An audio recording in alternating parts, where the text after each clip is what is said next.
Hello everyone, I hope आप सभी अच्छे से होंगे। तो चलिए आज का टॉपिक स्टार्ट करते हैं जो कि बीएड प्रोग्राम से है, दैट इज़ एयर पोल्यूशन, जो कि पेपर एनवायरमेंटल एजुकेशन से है। एयर पोल्यूशन के कॉजेज़ देखेंगे हम, कॉन्सिक्वेंसेस एंड रेमेडीज़। कॉजेज़ मतलब रीजंस क्या होंगे जिसकी वजह से एयर पोल्यूशन होगा, एंड कॉन्सिक्वेंसेस मतलब कि इसकी वजह से जो इफ़ेक्ट होगा, रिजल्ट्स आएंगे वो क्या होंगे। एंड रेमेडीज़ मतलब हमें ऐसा क्या करना चाहिए जिसकी वजह से एयर पोल्यूशन जो है वो बहुत कम हो और ना के बराबर हो। ठीक, तो चलिए स्टार्ट करते हैं। पहले हम देखते हैं कि पोल्यूशन क्या होता है। पोल्यूशन होता है एनी अनडिज़ायरेबल चेंज, जो एक इंसान नहीं चाहेगा किसी भी मतलब हमारे इर्द गिर्द या सराउंडिंग में हो, लेकिन हो जाती है बिकॉज ऑफ सम रीजंस। तो we can say air pollution is the undesirable change और द फिजिकल, बायोलॉजिकल और chemical alteration in air, water और सॉइल। तो जो पोल्यूशन एयर में होगा उसको एयर पोल्यूशन बोलेंगे, वाटर में होगा वाटर पोल्यूशन, एंड सॉइल में तो सॉइल पोल्यूशन। तो आज हमारा जो टॉपिक है दैट इज एयर पोल्यूशन। ठीक, एयर पोल्यूशन।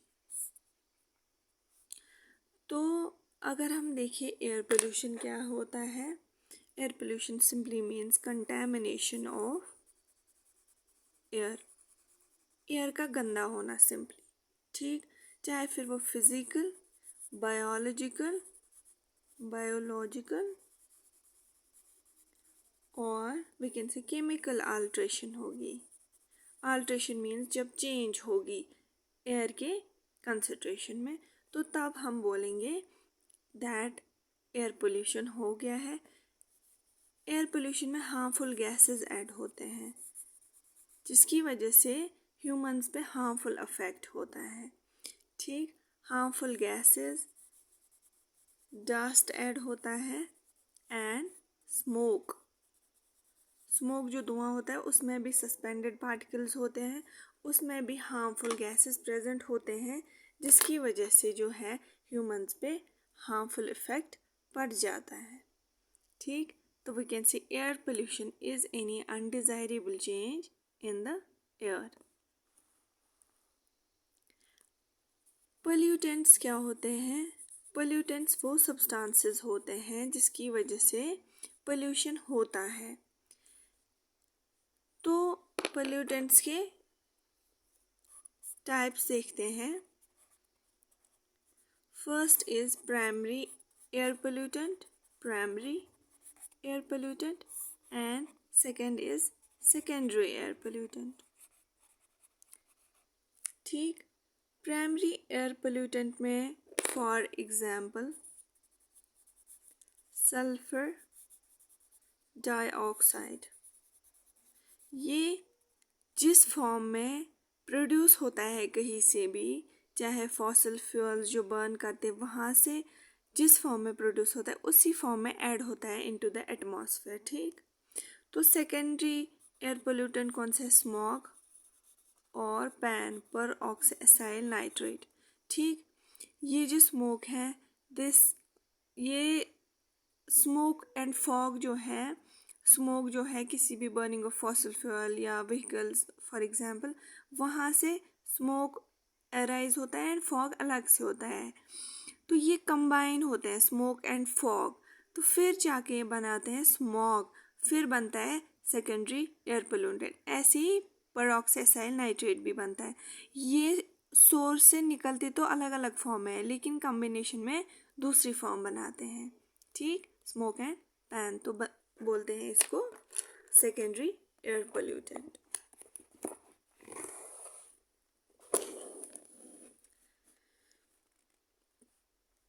अब हम देखते हैं कॉजेस क्या होते हैं, रीजंस क्या है जिसकी वजह से एयर पोल्यूशन होता है।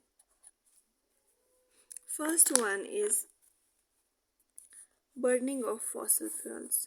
ठीक, बर्निंग ऑफ fossil fuels.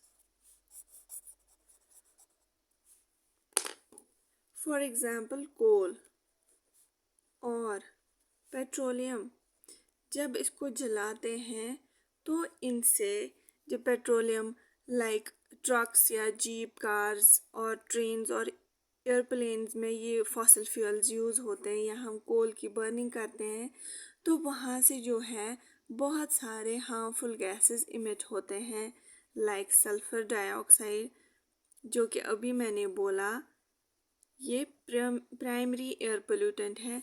या जब इनकम्प्लीट कंबशन होती है इनकी बर्निंग से, इनकम्प्लीट कंबशन आपको कैसे पता चलेगा, जब हम गैस जलाते हैं तो वहाँ पे येलो फ्लेम निकलती है और कभी कभी, लेकिन यूजुअली वहाँ पे ब्लू फ्लेम निकलता है। तो येलो फ्लेम पे आपको पता चलेगा कि इनकम्प्लीट कंबशन होती है, गैस जो है वो इनकम्प्लीटली जल रहा है, यहाँ पे कंप्लीट कंबशन हो रही है। तो इनकम्प्लीट कंबशन जब होगी तो उससे क्या होता है, एक डेडली गैस प्रोड्यूस होता है that is carbon monoxide. Carbon monoxide जब ये एयर में ऐड होता है तो एयर पोल्यूशन हो जाता है। या कुछ और व्हीकल्स से कुछ और गैसेस प्रोड्यूस होते हैं दैट इज नाइट्रोजन ऑक्साइड। ये ऐसे गैसेस हैं जो एयर पोल्यूशन क्रिएट करते हैं, ठीक, because of burning of fossil fuel air pollution में ये हार्मफुल गैसेस ऐड होते हैं और एयर पोल्यूशन हो जाता है। Second one is agricultural activities. हमें पता ही है एग्रीकल्चर की इम्पोर्टेंस क्या है हमारी लाइफ में और हमारे इंडिया में, लेकिन देखा गया है कि इसकी वजह से भी बहुत ज़्यादा एयर पोल्यूशन होता है। ठीक, अमोनिया जो है वो बहुत ज़्यादा प्रोड्यूस होता है because of by products of agriculture. जो पराली वगैरह जलाते हैं जब हार्वेस्टिंग सीजन आता है तो अमोनिया वहाँ से प्रोड्यूस होता है जो कि एक हजार्डस गैस है। ठीक, हजार्डस गैस। या हम insecticides for killing of insects in the agriculture और पेस्टिसाइड्स या फर्टिलाइजर्स हम यूज़ करते हैं। ठीक, एग्रीकल्चर एक्टिविटीज़ में तो ये भी बहुत ज़्यादा हार्मफुल होते हैं, ये भी हार्मफुल केमिकल्स ऐड करते हैं जो कि एयर पोल्यूशन तो काज करते ही करते हैं और साथ में वाटर पोल्यूशन भी हो जाता है। जब रेनफॉल होता है they leached out to the river streams. ठीक, third is exhaust from factories and industries.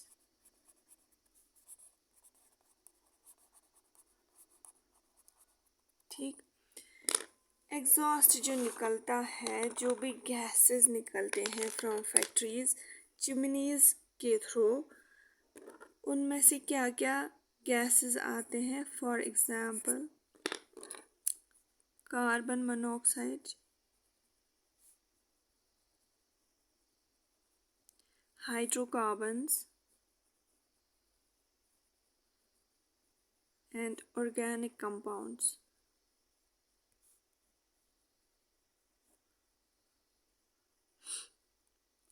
या जो पेट्रोलियम रिफाइनरीज हैं, रिफाइनरीज वहाँ से भी हाइड्रोकार्बन्स जो हैं वो रिलीज होते हैं एंड इवेंचुअली ये जो है ऐड होते हैं टू द एयर और लैंड, और इन सब की वजह से भी एयर पोल्यूशन होता है। हम यहाँ पे कॉजेज ऑफ एयर पोल्यूशन पढ़ रहे हैं जिसका ये थर्ड पॉइंट है।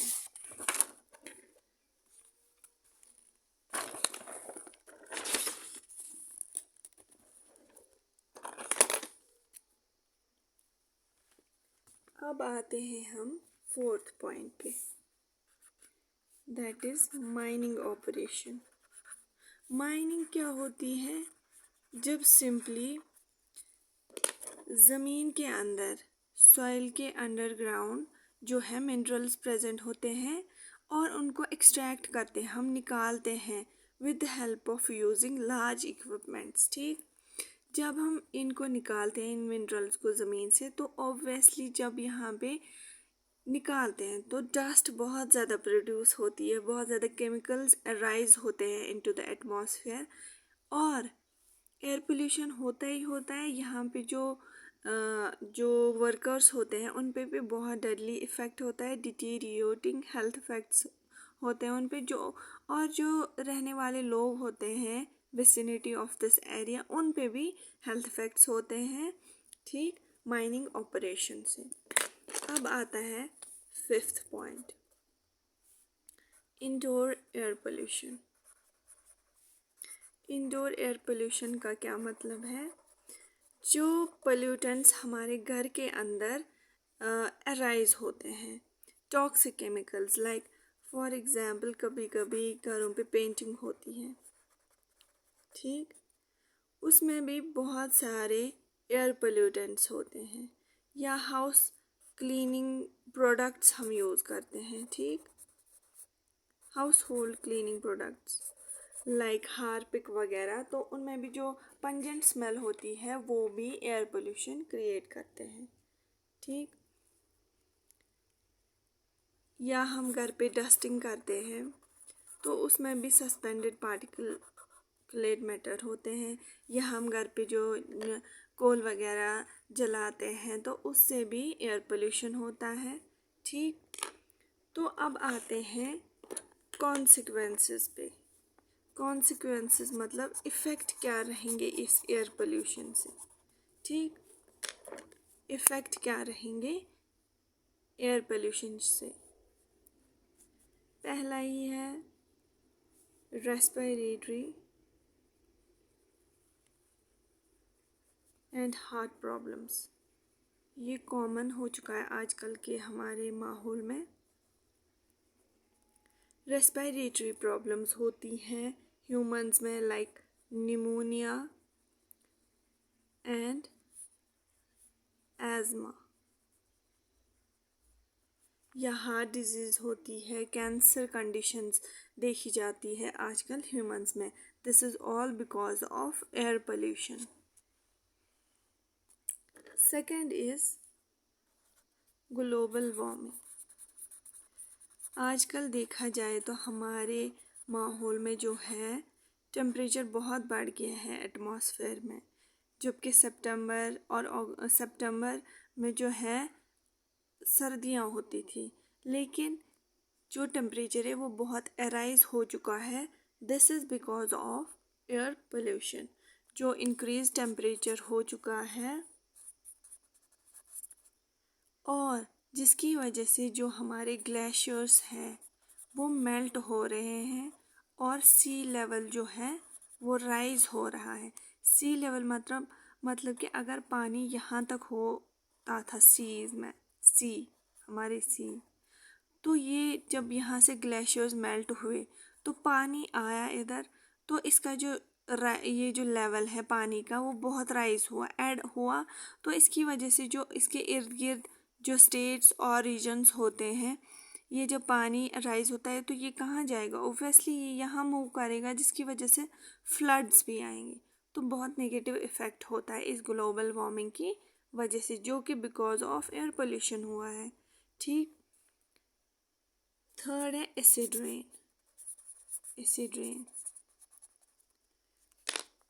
जब nitrogen oxide and sulphur oxide जो है गाड़ियों से, व्हीकल्स या बर्निंग ऑफ फॉसिल फ्यूल से अराइज हुए, तो जब रेनफॉल होता है ये मिक्स होते हैं विद रेन, एंड ये बनाते हैं nitric acid and sulphuric acid. Nitric acid and sulphuric acid simply होते हैं जब nitrogen oxide and sulphur oxide पानी के साथ मिक्स होते हैं। रेन एक्चुअली पानी ही होता है, तो ये sulphuric acid and nitric acid बनाते हैं। एसिड जो है वो हमारे प्लांट्स एंड एनिमल्स के लिए बहुत हार्मफुल होता है। ये मिलके sulphuric acid and nitric acid बना के जिसको हम एसिड रेन बोलते हैं, जो प्लांट्स एनिमल्स और हमारे मॉन्यूमेंट्स पे बहुत ज़्यादा नेगेटिव इफ़ेक्ट करते हैं और हमारे क्रॉप्स पे भी। ठीक, ये रहा third consequence of air pollution.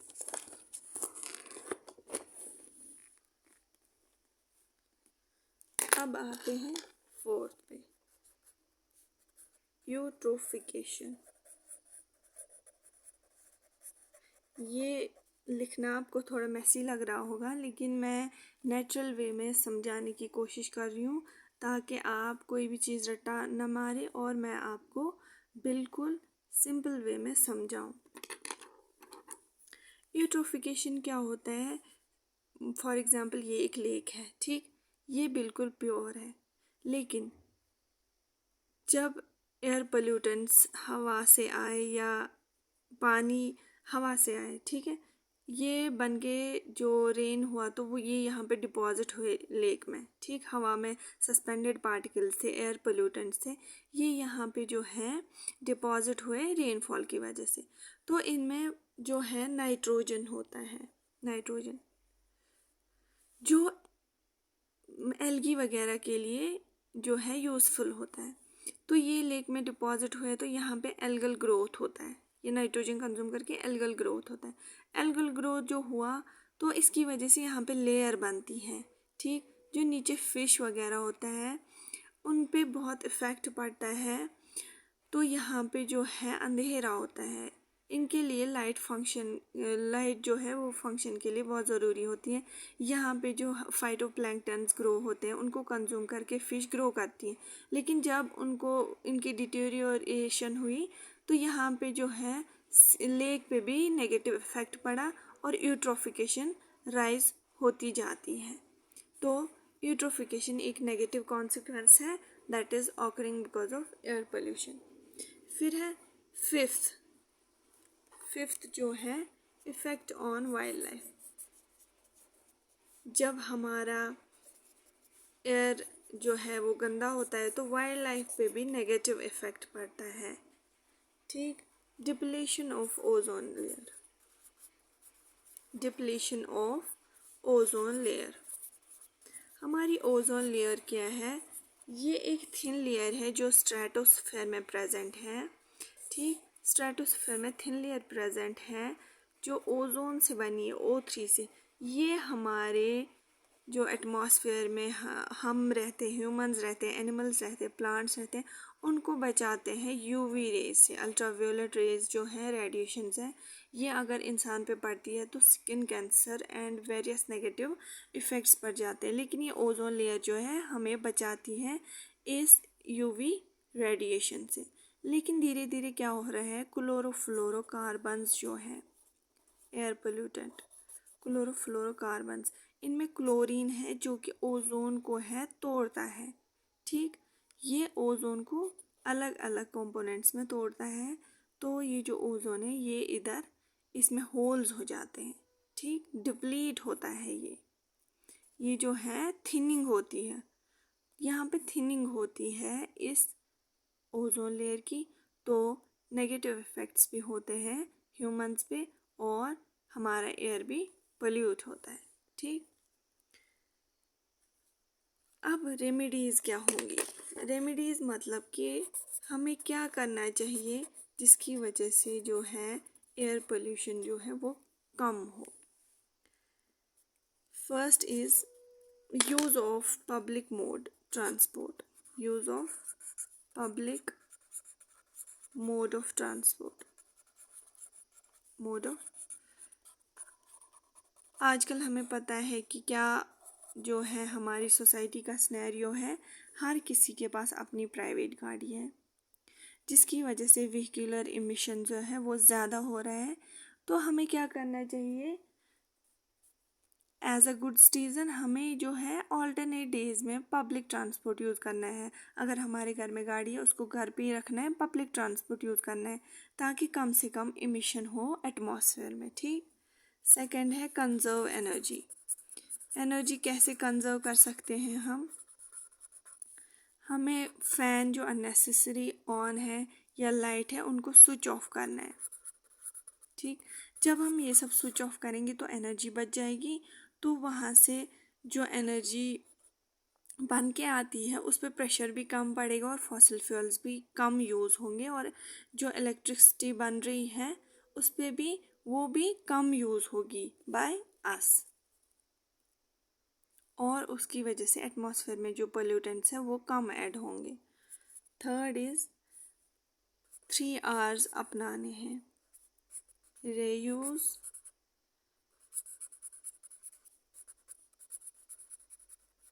Recycle. ठीक, हमारे घर पे कोई भी चीज़, बोतलें वगैरह जो हमारे घर से निकलती है हम उसको फेंक देते हैं और फिर इवेंचुअली उसको जलाया जाता है, जिसकी वजह से हार्मफुल केमिकल जो है वो एयर में ऐड होते हैं। लेकिन हमें ऐसा नहीं करना है। पहले ही हमें कम से कम चीज़ें लानी है, पॉलीथीन हो चाहे बोटल्स वगैरह है, पहले ही हमें वो उनका यूज़ जो है वो बहुत कम करना है, रिड्यूस करना है। फिर अगर अब हमने लाया भी घर तो उसको रीयूज़ करना है। कोई भी पॉलीथीन है हमें और दुकान से नहीं लेने, हमें वही जाके अपने घर से साथ लेना है। ठीक, रीयूज़ करना है वही पॉलीथीन। या हमने कोई बोतल लाई, उसको घर पे हम, अगर फॉर एग्जांपल हमने कोई जूस या कुछ लाया, उस बोतल को हम उसमें सॉइल भर के उसमें प्लांटेशन करेंगे तो रीयूज़ किया। अब अगर मतलब प्रोड्यूस भी हुआ तो उसको रिसाइकल करना है, उसी को वापस से मेल्ट करके उसी को वापस से चीज़ें बना के रिसाइकल करना है। ठीक, ताकि नए नए जो चीज़ें हैं वो प्रोड्यूस ना हो, नए से फिर वो उनकी बर्निंग ना हो और एयर पोल्यूशन कम से कम हो। Fourth is emphasis on clean energy. जैसे कि हमें पता है इलेक्ट्रिसिटी जो है वो because of burning of fossil fuels और अदर थिंग्स होती हैं, तो हमें क्या करना है, सोलर एनर्जी, विंड एनर्जी और जियोथर्मल एनर्जी से इलेक्ट्रिसिटी प्रोड्यूस करनी है। न्यू टेक्नोलॉजीज यूज़ करने हैं, इनको हम क्लीन एनर्जी रिसोर्सेज बोलेंगे। इसकी वजह से जो है एटमॉस्फेयर में एयर पोल्यूशन ऐड नहीं होते हैं। ठीक, fifth is use of energy efficient devices. Energy efficient devices, हमें ऐसे डिवाइसेस घर पे यूज़ करने हैं जो एयर पोल्यूशन या एनर्जी को कम यूज़ करते हैं। एनर्जी जो है फॉर एग्जांपल से समझते, CFL लाइट्स जो है वो बहुत ज़्यादा लेस कंज्यूम करते हैं इलेक्ट्रिसिटी। ठीक, लाइट तो वो बराबर देते हैं इलेक्ट्रिसिटी, लेकिन वो कम कंज्यूम करते हैं एज़ कम्पेयर टू जो हमारे पुराने बल्ब्स थे जिनकी येलो लाइट आती थी। तो यहाँ से क्या कह सकते हैं, ऐसे प्रोडक्ट्स को हम एनर्जी एफिशिएंट डिवाइसेस। ठीक, आई होप यहाँ तक आप सबको समझ आ गया। तो हमारा आज का जो टॉपिक था दैट वाज एयर पोल्यूशन, इसकी कॉजेज़, कॉन्सिक्वेंसेस एंड रेमेडीज़। अगर आपको ये जो टॉपिक है विदाउट रटाफिकेशन आपने याद कर लिया, आपको अच्छे से समझ आ गया, तो I request you all to like this video, share, subscribe and comment. Thank you so much.